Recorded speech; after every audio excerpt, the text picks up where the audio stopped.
the ultimate goal that these people have in mind is the goal to create a one world government run by the banking industry, run by the bankers, and they're doing it in sections. The European currency, the euro, and the European Constitution is one part of it. Now they're trying to do it in America with the North American Union, right? And they want to create a new currency called the Amero, right? And the whole agenda is to create a one world government where everybody has an RFID chip implanted in them. All money is to be in those chips, right? There'll be no more cash. And this is given me straight from Rockefeller himself. This is what they want to accomplish. And all money will be in your chips.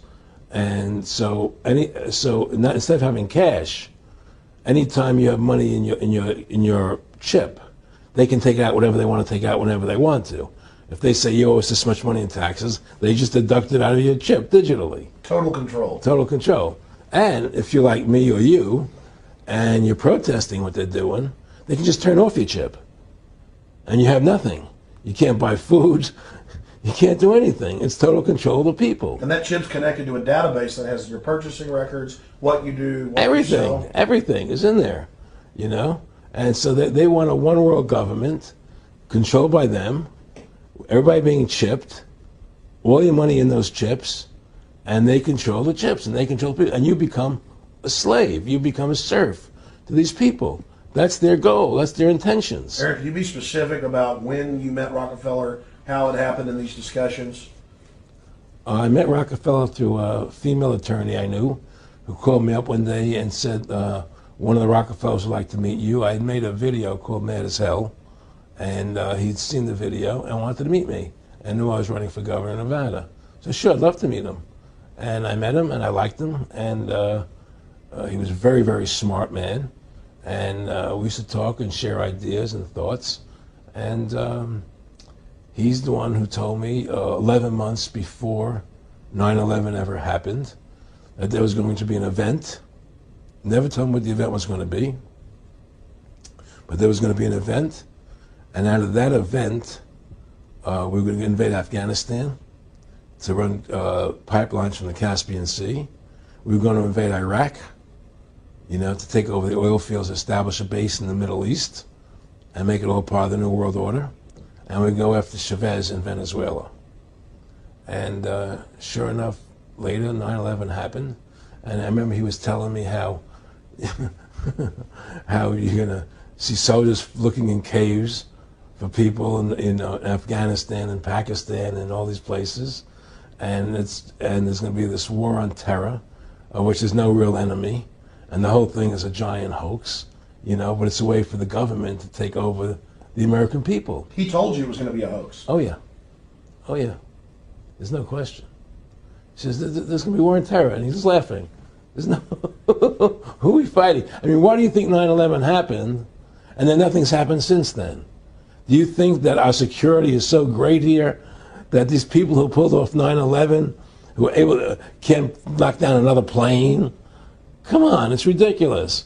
9/11 was done by people in our own government and our own banking system to perpetuate the fear of the American people into subordinating themselves to anything the government wants them to do.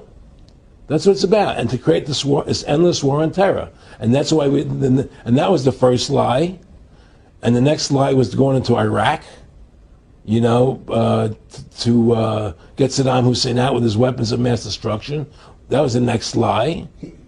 Now, specifically, this was a little over 6 years ago. This was 11 months before 9/11. Yeah. And Nick Rockefeller, he's a lawyer. He's become your friend over the previous years, and he's saying to you that there's going to be this big event, and then out of that we're going to have a war on terror, and it's just going to go on and on. Right, an endless war on terror without any real enemy.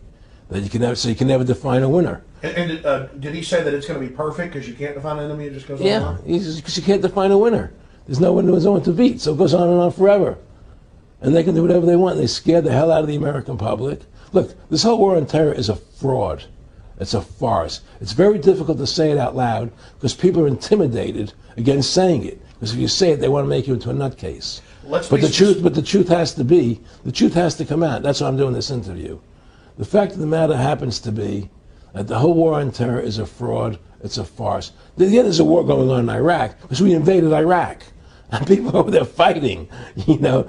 But the war on terror, it's a joke, you know. And until we discover what really happened on 9/11 and who was responsible for 9/11, because that's where the war on terror emanates from. That's where it comes from. It was 9/11 that allowed this war on terror to begin. And until we get to the bottom root of 9/11, the truth of 9/11, we'll never know about the war on terror. Aaron, you said that he was, and I think it's important, and I know this about the Rockefellers from Dr. Dennis Cuddy and many others who literally, you'll be 20 years old in a lunch line at college, and there's David Rockefeller. And here's here, I mean, they're experts at recruiting and getting what they call players, and that clearly he was, I mean, I want to make it specific and just get you to reiterate what you said last night about you got 30% of the vote, you were having an effect, you made mad as hell, they knew that you'd started the Constitution Party, Yeah. They knew that you were somebody who was taking action and getting things done, you'd already made some big films, had a lot of other successes, Right. So they were trying to recruit you, and didn't it come down to the point of, hey, we are here to recruit you, and don't worry, your chip's going to say, don't mess with us, you know, this guy's don't touch. Yeah, yes, that did happen. I was definitely being recruited, but it's more subtle than that. Well, in your words, just go through the process, and then what he said to you. Well, what it is remember we were friends, and we used to go to my house a lot. We'd have dinner, we'd talk, and he'd tell me about business investments that he'd get involved in, you know, or they would help me with this business investment or that business investment. And was I interested in joining the Council on Foreign Relations? You know, I would have to get a letter to join them, but was I interested in that? And, you know, just stuff, you know, leading you on. And I used to say to him that I never really did that because that wasn't where I was coming from. You know, as much as I like you, Nick, you know, your ways and my ways, we're on the opposite side of the fence. You know, I don't believe in enslaving people, you know, and he would come back with, oh, I do? Or? Well, it would be more like, you know... It's better for them. Well, it's more like, you know, how do I put it? It was like, what do you care about them? What do you care about those people? What difference does it make to you? Take care of your own life. Do the best you can for you and your family. What do the rest of the people mean to you? They don't mean anything to you. They're just serfs. They're just people. You know, it was just a lack of caring, you know, and that's just not who I was. It was just sort of like cold, you know. It was just like cold, you know. And I used to say to him, what's the point of all this? You have all the money in the world you need. You have all the power you need. What's the point? You know, what's the end goal? And he said the end goal is to get everybody chipped, to control the whole society, to have the bankers, the elite people, you know, the bankers and some governor controlling the world. And I said, do all the people in the Council on Foreign Relations believe this way you do? He said, no. You know, most of them believe they're doing the right thing. A lot of them believe it's better off being socialistic. You know, we have to convince people that that socialism is really capitalism.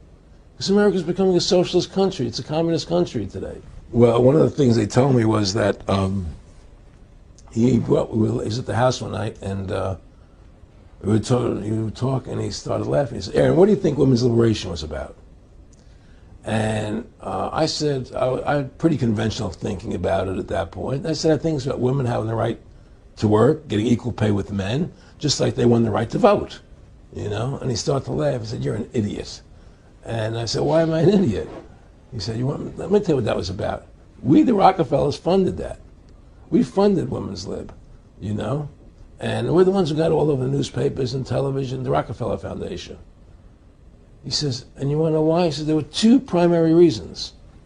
And one reason was we couldn't tax half the population before Women's Lib. And the second reason was, now we get the kids in school at an early age. We can indoctrinate the kids how to think. It breaks up their family. The kids start looking at the state as the family, as the school, as the officials, as their family, not as the parents teaching them. And so those are the two primary reasons for women's lib, which I thought up to that point was a noble thing. You know, when I saw their intentions behind it, where they were coming from when they created it, the thought of it, I saw the evil behind what I thought was a noble adventure.